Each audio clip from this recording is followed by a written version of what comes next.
Saya Hikmahwati. Di sini saya akan membacakan learning journal anti korupsi dari saya yang ditugaskan oleh tutor pengampu saya, yaitu Ibu Ropiah. Baiklah, yang pertama-tama yang akan saya bahas adalah pokok pikiran dari anti korupsi. Dampak korupsi tidak hanya sekedar menimbulkan kerugian keuangan negara, namun dapat menimbulkan kerusakan kehidupan yang tidak hanya bersifat jangka pendek, tetapi dapat pula bersifat jangka panjang. Membahas fenomena dampak korupsi sampai pada kerusakan kehidupan dan dikaitkan dengan tanggung jawab manusia sebagai yang diberi amanah untuk mengelolanya dapat menjadi sarana untuk memicu kesadaran diri para PNS untuk anti korupsi.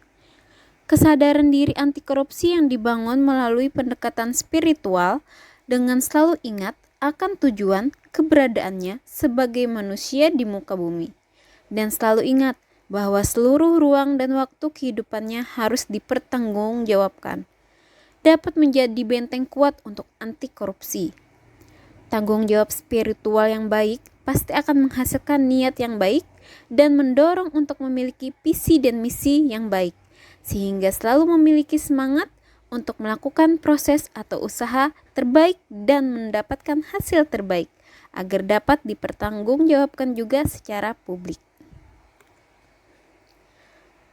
Kata kunci untuk menjauhkan diri dari korupsi adalah internalisasi integritas pada diri sendiri dan hidup, atau bekerja dalam lingkungan yang menjalankan sistem integritas dengan baik.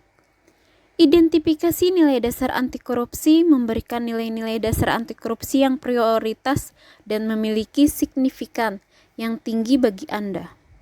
Dengan jumlah nilai yang semakin sedikit, maka proses internalisasinya lebih mudah karena dapat memfokuskan sumber daya waktu dan energi yang kita miliki.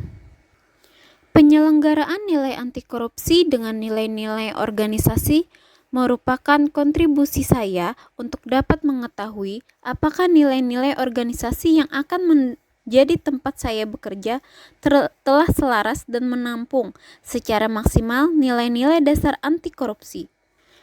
Keselarasan tersebut akan mengurangi dilema etik dan menjadi payung bagi kontribusi dalam membangun sistem integritas.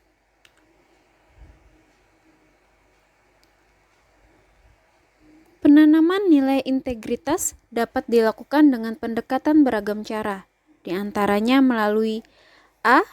Kesediaan, B. Identifikasi, C. Internalisasi. Tingkat permanensi penanaman ataupun perubahan sikap dan perilaku melalui pendekatan internalisasi akan lebih permanen dibandingkan dengan identifikasi dan kesediaan.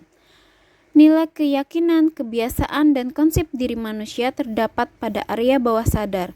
Untuk melakukan penanaman atau perubahan nilai keyakinan, kebiasaan, dan konsep diri, perlu dilakukan dengan pendekatan atau teknik khusus yang cocok untuk bawah sadar.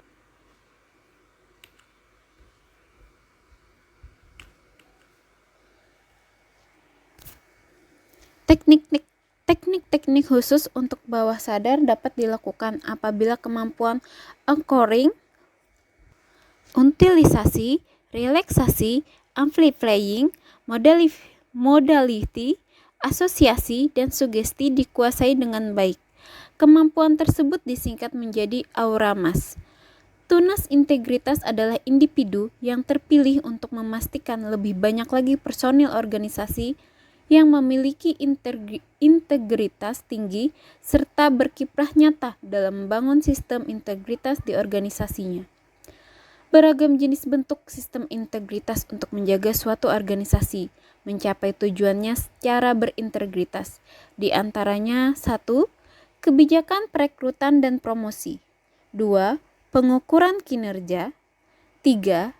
Sistem dan kebijakan pengembangan sumber daya manusia. 4. Pengadaan barang dan jasa. 5. Kode etik dan pedoman perilaku. 6. Laporan harta kekayaan penyelenggara negara. 7. Program pengendalian gratifikasi dan lain-lain.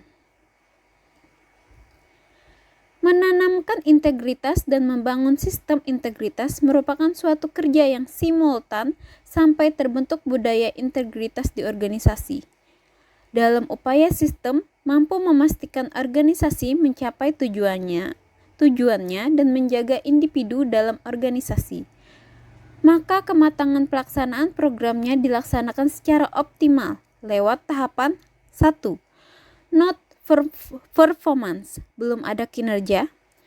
Adox, sementara, reaktif, mendadak. Plan, terencana, dan terorganisasi dengan baik. Institutionalized, menyatu dengan sistem organisasi. Evaluate, telah dapat dievaluasi. Optimizer, dapat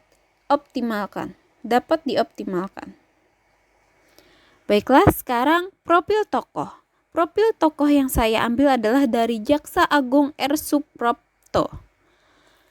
Beliau adalah seorang jaksa atau hakim sejak 31 Mei 1917, menjadi staf ketua Pengadilan Negeri Tulung Agung dengan gaji 100 gulden per bulannya.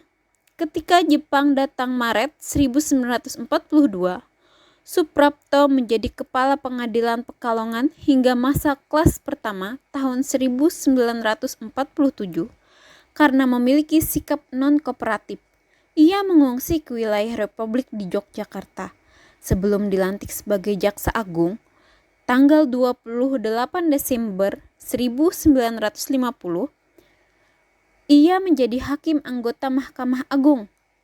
Beliau cukup berani untuk menjatuhkan hukuman kepada Menteri Luar Negeri, yaitu Ruslan Abdul Ghani, karena dianggap telah menerima uang dari Cina senilai 1,5 juta untuk mencetak kertas pemilu.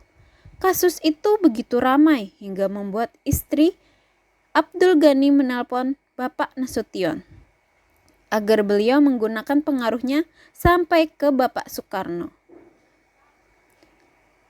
Bapak Soekarno datang kepada Jaksa Suprapto, namun akhirnya Presiden pertama Indonesia itu menyerahkan keputusan yang terbaik kepada Bapak Suprapto. Tanpa basa-basi, Suprapto memutuskan untuk menjatuhkan hukuman kepada Abdul Ghani, karena jelas apa yang dilakukan olehnya adalah tindakan korupsi. Dalam lingkungan keluarga pun, Jaksa Agung Suprapto cukup tegas untuk memberikan pendidikan karakter bagi anaknya. Dia pernah meminta anaknya untuk mengembalikan sogokan berupa cincin permata giok dari Cina yang diberikan kepada keluarganya. Jaksa yang menjabat pada tahun 1951 sampai 1959 ini memberitahu dan menjelaskan bahwa tindakan yang dilakukan anaknya adalah salah satu hukum yang terlanggar.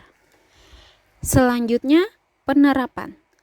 Penerapan konsep anti korupsi dari saya adalah kepada siswa selagi dini sebagai calon pemimpin masa depan memiliki tanggung jawab moral untuk memberikan pendidikan karakter, terutama mengenai anti korupsi bagi siswa, yaitu saya memiliki tugas dan tanggung jawab untuk mewujudkan dan menumbuhkan budaya anti korupsi sedari dini.